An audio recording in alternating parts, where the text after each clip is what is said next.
வணக்கம் மக்களே! இப்போ நம்ம எங்கே போயிட்டுருக்கோம்னு பார்த்தீங்கன்னா, ராமேஸ்வரம். ஸோ, அதுக்காக வந்து லோக்கல் ட்ரெயினில வந்து தாம்பரம் போய் இறங்கிட்டு, தாம்பரத்துலேருந்து தான் போயிட்டுருக்கோம். ஏதோ வேலை நடக்கிறதுனால வந்து பார்த்தீங்கன்னா, தாம்பரம் தான் ஃபர்ஸ்ட் பாயிண்ட்டுன்ட்டாங்க. ஸோ, தாம்பரத்துலேருந்து தான் வந்து போடணும். கரெக்ட்டா 6:20க்கு ட்ரெயின் கிளம்பிடுச்சு. காலைல வந்து ஒரு 3 மணிக்கு வந்து ராமேஸ்வரம் போய் சேர்ந்துரும். ராமேஸ்வரம் போனதுக்கப்புறம் எப்படி இருக்கு அப்படின்றத பார்க்கலாம். மார்னிங் சன்ரைஸும் எப்படி இருக்குன்றத வந்து ராமேஸ்வரத்துல வந்து பார்க்கலாம்.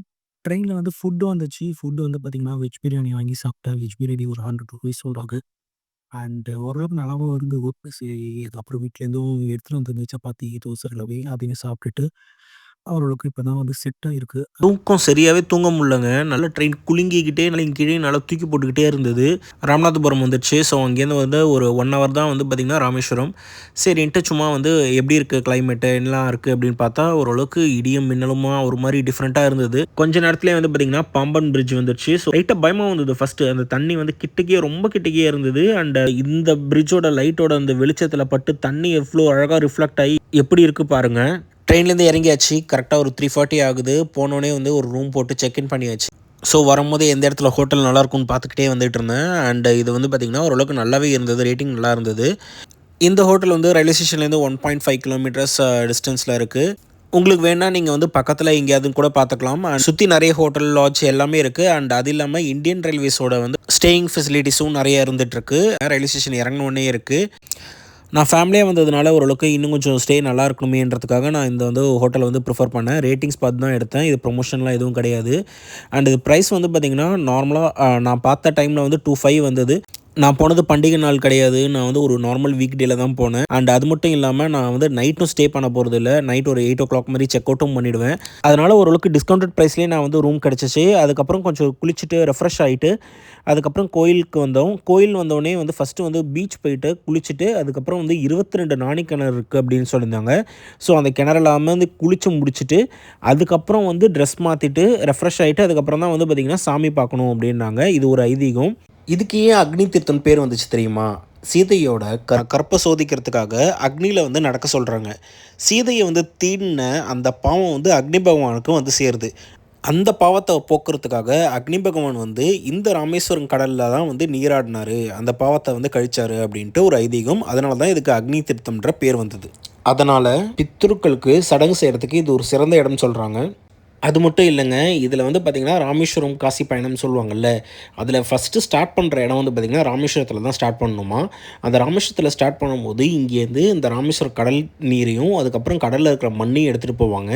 காசியில் போயிட்டு அந்த மண்ணை வந்து கரைச்சிட்டு அங்கே இருக்கிற சிவலிங்கத்தினா இந்த வந்து ராமேஸ்வர தீர்த்தத்தினால வந்து அபிஷேகம் பண்ணிவிட்டு அதே மாதிரி அங்கே இருக்கிற கங்கையில் இருக்கிற நீரை எடுத்துகிட்டு வந்து ராமேஸ்வரம் வந்து திருப்பி ராமேஸ்வரத்தில் வந்து சிவலிங்கத்துக்கு வந்து அந்த கங்கை நீர்னால் வந்து பூஜை பண்ணும்போது தான் இந்த காசி ராமேஸ்வர பயணம் வந்து முடிவடையுதுன்னு சொல்கிறாங்க. இங்கே லாக்கர் ரூம் ஃபெசிலிட்டிஸ்லாம் இருக்குது. அதனால் நீங்கள் ட்ரெஸ்ஸு மட்டும் ரூம்லேருந்து வரும்போது மாற்று துணி மட்டும் எடுத்துகிட்டு வந்துடுங்க. உள்ளே 22 நாணி கிணறு வந்து பார்த்திங்கன்னா என்னால் வீடியோ பெருசாக எடுக்க முடியல. நிறைய பேர் குளிச்சுட்டு இருந்தாங்க. அதனால் வந்து அது ரொம்ப இன்அப்ரோப்ரியேட்டாக இருக்குன்றதுனால அதை மட்டும் எடுக்கல. பீச்சில் குளித்தது வந்து பார்த்திங்கன்னா நிறைய பேர் குளிச்சுட்டு இருந்தாங்க. அங்கே வந்து பார்த்திங்கன்னா 3 வாட்டி முங்கிட்டு நல்லா தலையெல்லாம் வந்து தண்ணி படுற மாதிரி நல்லா முங்கிட்டு அதுக்கப்புறம் தான் வந்து அந்த கோயிலுக்கு வந்து போகணும். அண்ட் இதுக்கு 22 கிணறு போகிறதுக்குனே வந்து பார்த்திங்கன்னா ஒரு தனி வந்து என்ட்ரன்ஸ் வச்சுருக்காங்க. இந்த 22 கிணறுல வந்து நீங்கள் குளிக்கிறதுக்கும் வந்து பார்த்திங்கன்னா 2 விஷயம் இருக்குது. இதில் வந்து நார்மலாக நீங்கள் வந்து போய் குளிக்கிறதுக்கு வந்து பார்த்திங்கன்னா ₹25 சார்ஜ் பண்ணுறாங்க பர் பர்சன். அண்ட் இது இல்லாமல் உங்களுக்கு ஸ்பெஷலாக கவனிக்கணும் அப்படின்னு நினச்சிங்க அப்படின்னா அங்கே ஐடி கார்டு போட்டு நிறைய பேர் அப்ரோச் பண்ணுவாங்க. அதுக்கு சம் சார்ஜஸ் இருக்குது. அந்த சார்ஜஸ் எக்ஸாக்ட்லி தெரில. அரௌண்ட் 250 சம்திங் நினைக்கிறேன். அண்ட் அந்த மாதிரி நீங்கள் பே பண்ணி போனீங்க அப்படின்னா அந்த ஃபுல் வாளியில் எடுத்து அந்த கிணறுலேருந்து எடுத்த தண்ணியை வந்து ஃபுல்லாகவே உங்களுக்கு ஊற்றுவாங்க. நீங்கள் ₹25 போனீங்க அப்படின்னா லைட்டாக அப்படியே மேலே மேலே தெளிச்சுட்டு வருவாங்க. இது மட்டும் தான் டிஃப்ரென்ஸ். நான் வந்து பார்த்திங்கன்னா நார்மல் அந்த ₹25 அந்த இதில் தான் போனேன். எப்படி இருந்தாலும் அந்த புண்ணிய தீர்த்தத்தோட தண்ணி வந்து நம்ம மேலே படணும். அந்த ஒரு விஷயம் தான். ஸோ, அதனால் வந்து பார்த்திங்கன்னா நான் வந்து ₹25 இதில் போனேன். ரொம்ப பெரிய டிஃப்ரென்ஸ்லாம் கிடையாது. அண்ட் எனக்கு கேட்டிங்கன்னா ₹25 போதும் தான் நான் சொல்லுவேன். குட்டியாக சின்ன சின்ன விஷயங்கள்லாம் பார்த்தரலாம். இந்த 22 கிணறு இருக்குன்னு சொல்லியிருந்தேன்ல, இந்த 22 கிணறுல வர ஊற்று தண்ணி வந்து பார்த்திங்கன்னா எப்பயுமே வத்தாது. இந்த ஒரு கிணறுக்குமே வந்து பார்த்திங்கன்னா ஒரு ஐதீகம் இருக்குது. இங்கே வந்து சிவன் வந்து ராமநாத சுவாமிகளாகவும் விஸ்வநாத சுவாமிகளாகவும் வந்து காட்சியளிக்கிறாரு. ஏன் இந்த மாதிரி 2 ராமநாத சுவாமிகள் விஸ்வநாத சுவாமிகள்ன்றது பின்னாடி வந்து பார்க்கலாம். குளித்து முடிச்சுட்டு லாக்கர் ரூமில் போய் ட்ரெஸ் சேஞ்ச் பண்ணிட்டு திருப்பி கோயில் பார்க்கறதுக்கு வந்துட்டுருக்கேன். ஸோ ட்ரெஸ்லாம் மாற்றிட்டு வந்து பார்த்திங்கன்னா கோயிலில் போய் சாமி தரிசனம் பார்த்தாச்சு. ராமர் வந்து ராவணனை வந்து வதம் பண்ணதுக்கப்புறம் பிரம்மஹத்தி தோஷம் வந்து இருந்தது. அதை போக்குறதுக்காக சிவலிங்கத்தை வந்து பூஜை பண்ணணுன்றதுக்கு அனுமனை இமயமலைக்கு அனுப்பி சிவலிங்கத்தை எடுத்துகிட்டு வர சொல்லியிருக்காங்க. அதை எடுத்துகிட்டு வர டைம் ஆனதுனால சீதா பிராட்டி என்ன பண்ணியிருக்காங்க, அங்கே இருக்கிற மணல்லையே வந்து ஒரு லிங்கத்தை வந்து பிரதிஷ்டை பண்ணியிருக்காங்க. அந்த லிங்கம் தான் ராமநாத சுவாமிகள். பிறகு அனுமனும் வந்து ஒரு சிவலிங்கத்தோடு வராரு. அந்த சிவலிங்கத்தையும் வந்து ராமநாத சுவாமிகள் பக்கத்துலேயே வந்து பிரதிஷ்டை பண்ணுறாங்க. அதுதான் வந்து விஸ்வநாத சுவாமிகள். ஸோ இந்த மாதிரி ராமநாத சுவாமிகள் விஸ்வநாத சுவாமிகள்ன்ட்டு 2 வந்து லிங்கமாக வந்து நமக்கு காட்சி அளிக்கிறாரு. அதே மாதிரி பார்வதி தேவி வந்து நமக்கு வந்து பர்வதவர்தினியாக வந்து நமக்கு இங்கே வந்து காட்சி அளிக்கிறாங்க. இது எவ்வளோ மெஸ்மரைசிங்காக இருக்குது பாருங்களேன். அந்த சிங்கிள் பாயிண்ட் ஆஃப் வியூன்னு சொல்லுவாங்க. ஸோ அது சிங்கிளாக வந்து இந்த தூண்லாம் போயிட்டு ஒரு பாயிண்டில் வந்து இணையிற மாதிரி அவ்வளோ அழகாக இருக்குது. திருப்பி இப்போ இந்த காலத்தில் வந்து இது மாதிரிலாம் கட்ட முடியுமா அப்படின்னு கேட்டால் ரொம்ப கஷ்டம் அப்படின்றது தான் வந்து உண்மை. அண்டு நல்ல ஒரு தரிசனம், நல்ல ஒரு மனநிறைவாக வந்து பார்த்திங்கன்னா சாமியை கும்பிட்டுட்டு அண்டு கிளம்பியாச்சு. அண்டு நல்ல பசிங்க. ஏன்னா காலைல வந்து பார்த்திங்கன்னா ஒரு 3:40க்கு ட்ரெயினில் இறங்கிட்டு ஃபுல்லாக பீச்சில் குளித்து, அதுக்கப்புறம் வந்து திருப்பி வந்து 22 நாணிக்கிணறுலையும் குளித்து, அதுக்கப்புறம் வந்து திருப்பி ட்ரெஸ்ஸை மாற்றிட்டு திருப்பி லாக்கர் ரூமு டோட்டலாக வந்து ரூம் போய் பார்த்தா 17,000 ஸ்டெப்ஸு 17,000 வந்து ஸ்டெப்ஸ் வந்து நடந்திருக்கும். அந்த சிங்கிள் டேயில் வந்து பார்த்திங்கன்னா செம்ம டயர்டாக இருந்தது. அண்ட் வெளில வந்தோடனே ஃபஸ்ட்டு வந்து பார்த்திங்கன்னா போனவுடனே சாப்பிட்டது தான். வெளியே சாப்பிட்றதுக்கு நிறைய இடம் இருந்தது. ஸோ நான் வந்து இட்லி, அதுக்கப்புறம் பூரி எல்லாமே சாப்பிட்டு, அதுக்கப்புறம் வந்து ஓரளவுக்கு கொஞ்சம் நேரம் உட்காந்ததுக்கப்புறம் தான் வந்து ஓரளவுக்கு எனர்ஜியே வந்தது. அண்டு கோயில் வந்து வேறு லெவலில் இருந்ததுங்க. நான் வீக் டேயில் அகெயின் நான் சொல்கிறேன், இந்த வீக் டேயில் போனதுனால பெருசாக கூட்டம் இல்லாமல் ரொம்பவே நல்லா இருந்தது. நான் பொதுவாக வந்து கோயில் போகிறேன் அப்படின்னா இந்த மாதிரி வீக் டேயில் தான் வந்து நான் ப்ரிஃபர் பண்ணுவேன். ரூம் வந்து ஒரு 9, 9:30 மாதிரி வந்தாச்சு. வந்துட்டு ஃபுல்லாகவே ரெஸ்ட் எடுத்துகிட்டு திருப்பி வந்து ஈவினிங் வந்து பக்கத்தில் வந்து லக்ஷ்மணன் தீர்த்தம் அப்படின்ட்டு இருக்குன்னு சொல்லியிருந்தாங்க. ஸோ நாங்கள் தங்கியிருந்த இடம் பக்கத்தில் தான் இருக்குது அந்த லக்ஷ்மணன் தீர்த்தம்.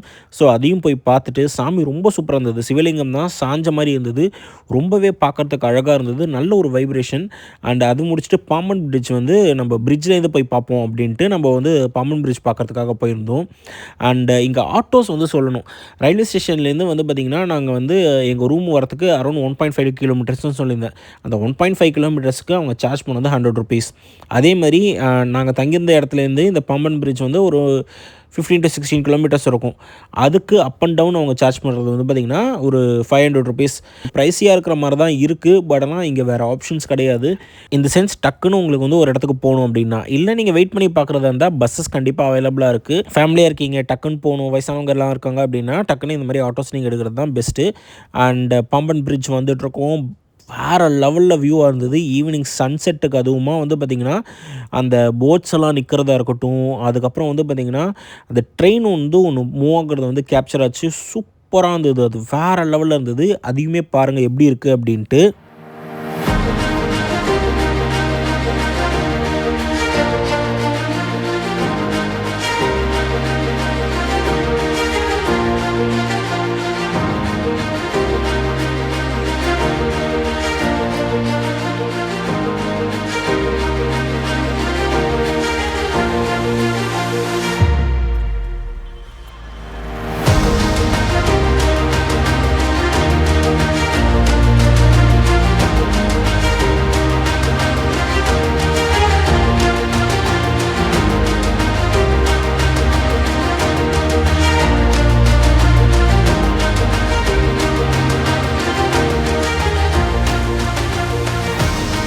சும்மா வேறு லெவலில் இருந்தது பார்க்குறதுக்கே. பாருங்கள், கடலுக்கு நடுவில் எப்படிப்பட்ட இன்ஜினியரிங் மார்வலில் ராமேஸ்வரம் வரீங்க அப்படின்னா கண்டிப்பாக இதெல்லாம் மிஸ் பண்ணாமல் பாருங்கள். மெயின் இந்த பாம்பன் பாலம், அதுக்கப்புறம் தனுஷ்கோடி ரொம்ப பக்கத்தில் தான் இருக்குது. நான் மிஸ் பண்ணிட்டேன்றதை விட பிளானில் இருந்தது. பட் ஆனால் போக முடியல. நான் சொன்ன மாதிரி கோயில் போயிட்டு வந்து நல்ல ஒரு டயர்டில் வந்து தூங்கியாச்சு. திருப்பி நைட்டும் வந்து 8 மணிக்கு ட்ரெயினுன்றதுனால வந்து பார்த்திங்கன்னா பெருசாக போக முடியல. ஆனால் நீங்கள் வந்து போகிறீங்க அப்படின்னா 4:30 வெளில அனுப்ப ஆரம்பிச்சிடுவாங்க. நீங்கள் அதுக்கு முன்னாடி நீங்கள் போனால் தான் வந்து பார்க்க முடியும் தனுஷ்கோடி. ஸோ அதை மட்டும் மைண்டில் வச்சுக்கோங்க. நீங்கள் அதுக்கு ஏற்ற மாதிரி பிளான் பண்ணிக்கோங்க. அண்ட் அவ்வளோதாங்க இந்த வீடியோ. அண்ட் என்னோடய பயணத்தில் வந்து உங்களை அப்படியே நான் வந்து கூப்பிட்டு போயிருப்பேன் அப்படின்னு நம்புகிறேன். அண்ட் இந்த வீடியோ பிடிச்சிச்சுன்னா லைக் பண்ணுங்கள். உங்கள் ஃப்ரெண்ட்ஸ் நண்பர்கள் எல்லாருக்கூடையும் ஷேர் பண்ணுங்கள். நன்றி, வணக்கம். நான் உங்களை அடுத்த ஒரு சூப்பரான வீடியோவில் சந்திக்கிறேன்.